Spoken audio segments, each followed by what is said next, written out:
So ayan na, dumating na yung mga molder natin, no? Yung iba, pinapadala na natin yung iba.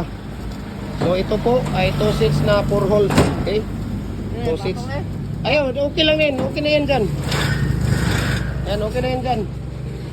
Tapos ito naman, mayroong 2 holes dito. Ito naman, mayroong 4 holes. Okay? Ito naman, detachable na 8 holes. Ito yung detachable natin na 8 holes. Ito, tinuturo ko.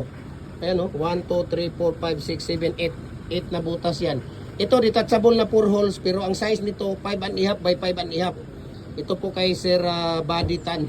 Okay? Ayan, so follow na po kayo sa ating Facebook page, no? Nagde-deliver tayo Luzon, Visayas, Mindanao, no? Decorative, bricks, hollow blocks molder natin, single at saka double, number 4, commercial at saka standard. Ayan. So meron tayong lower blocks, meron tayong mga muhon.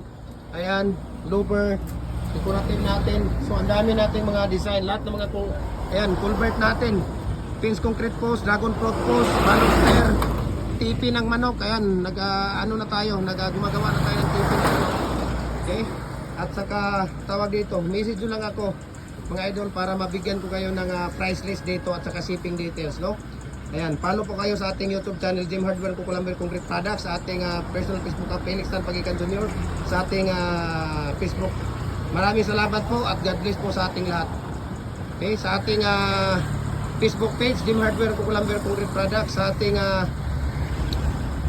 Instagram Felix_Pagikan 2000, at saka sa Facebook page natin Jim Hardware and Kukulamber Concrete Products, Cretuan Brands, at saka sa Tripoli and F Kukulamber. Ayan.